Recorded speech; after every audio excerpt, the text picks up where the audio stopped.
Hey everyone, welcome back to Kubrick Corner with me, Sean Wilson. I haven't done one of these for a while, so thanks very much for your patience, and I apologise for the apparent J.J. Abrams lens flare on the side there. It's not a lens flare, it's just the light.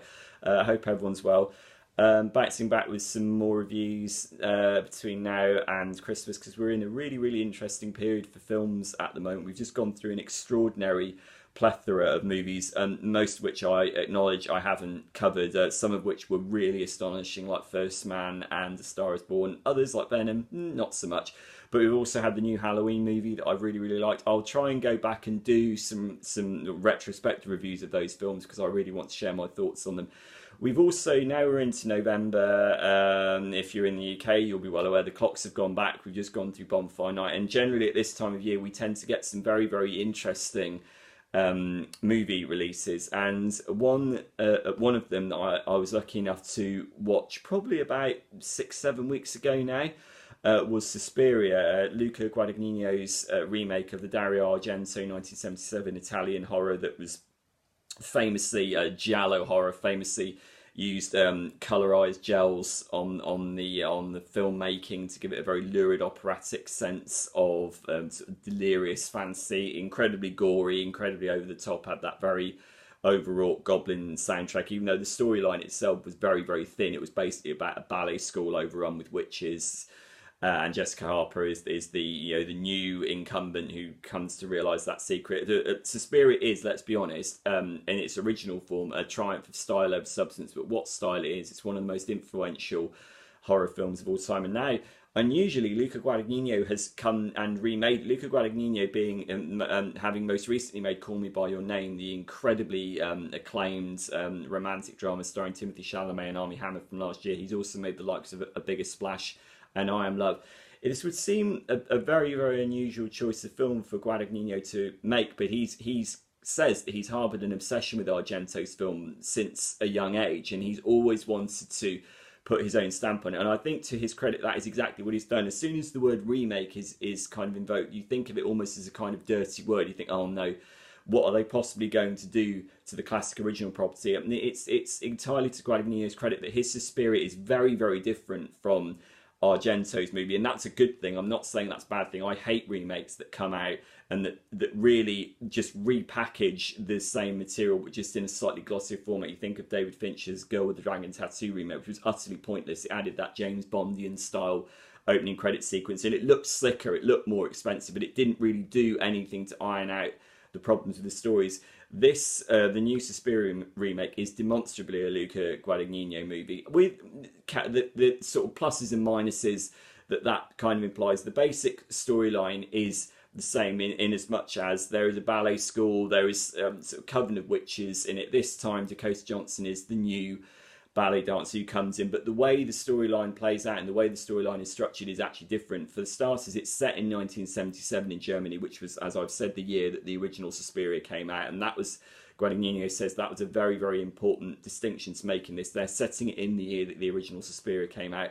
It is also, and I have to say, rather self-consciously structured in 6 acts, so it's almost got this kind of novelistic structure to it, which again, you'll either roll your eyes at this or you'll go with it. This is a sign that this is an auteurist horror movie, and believe me, it's a lot of auteurist horror movie as well, because it's 2.5 hours long. It is too long. It's been flagrantly self-indulgent. This is how you know it's a passion project, divided into 6 acts over 2.5 hours long. And as I'm saying this, you're either rolling your eyes or you're either eager to learn more. This is a movie that you either get on board with straight away or you bail out immediately. If you've got the patience for it, as I did, you'll go with it in spite of all its excesses and all its flaws. And I have to say that in spite of its rampant indulgences, I mean, it's far too much movie. No horror movie needs to be 2.5 hours long, no matter how enthusiastic the director is about the original property.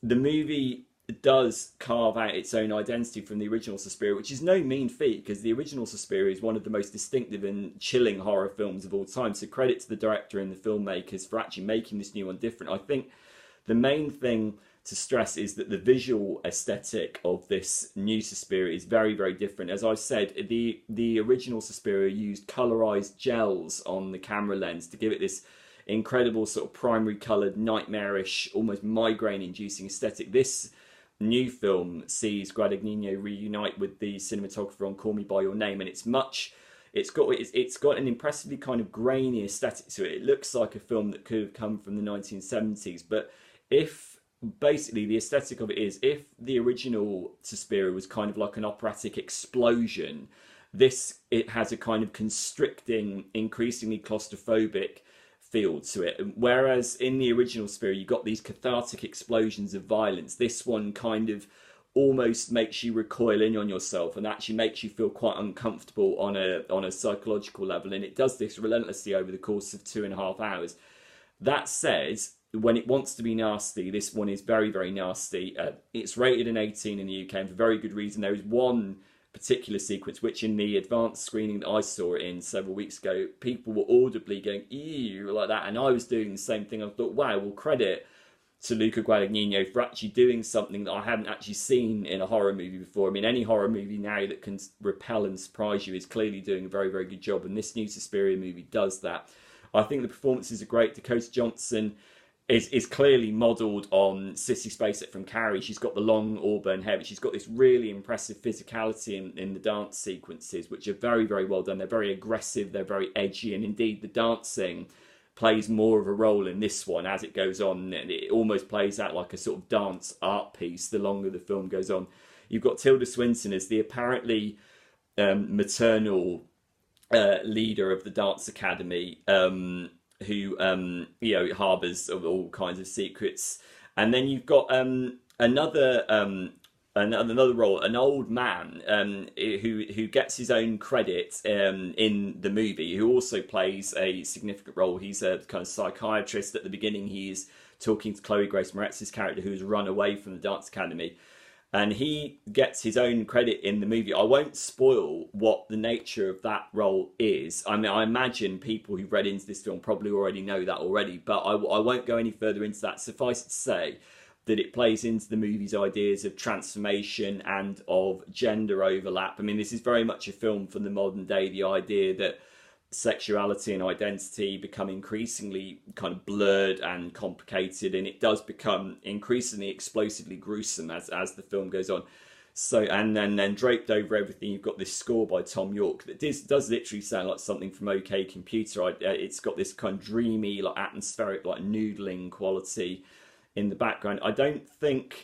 I mean, the score again operates on a very, very different register from the Goblin score in the Argento original, which was literally about assaulting your eardrums. Whereas this, it's about sort of breathing down your neck and making you feel sort of subtly uncomfortable. I have to say, I don't think that Tom York's film scoring debut, which this is quite as remarkable or as transformative as fellow Radiohead alumnus Johnny Greenwood, who of course has worked with Paul Thomas Anderson since There Will Be Blood, and whose score for Phantom Thread I think is one of the most beautiful and brilliant this year. I don't think Tom York's score for this new Suspiria is quite up to that level, but it's still impressive, and it still gives the movie quite a nice residual creepy atmosphere. So generally speaking, I really like the new Suspiria movie. It also, the final thing to say is that the distribution pattern of it is very, very interesting. It is being released through the Mubi streaming network, and they've also secured a limited release with certain cinemas around the UK. So, and this again seems to play into more and more into the way that cinema distribution is going. I'll go into that more in a separate vlog, but clearly what's happening now is that the idea of streaming is democratizing the process to an extent, and this new Suspiria will presumably now reach a wider audience than one assumes it would. I mean, I think it's got a fairly limited audience anyway, given the nature of it and given the length of it, but it's interesting that Mubi have seized on this, and maybe we're on the cusp of some kind of change with these streaming services like Mubi and Netflix as well. But again, I'll go into that in a separate video. So if you're lucky enough to catch it on a big screen near you, go and see it. Otherwise, it will be on the Mubi streaming service. It's called Suspiria. It's directed by Luca Guadagnino. Drop me a comment here at Kubrick Corner when you see it. It's out on the 16th of November, and I'll see you soon. Bye.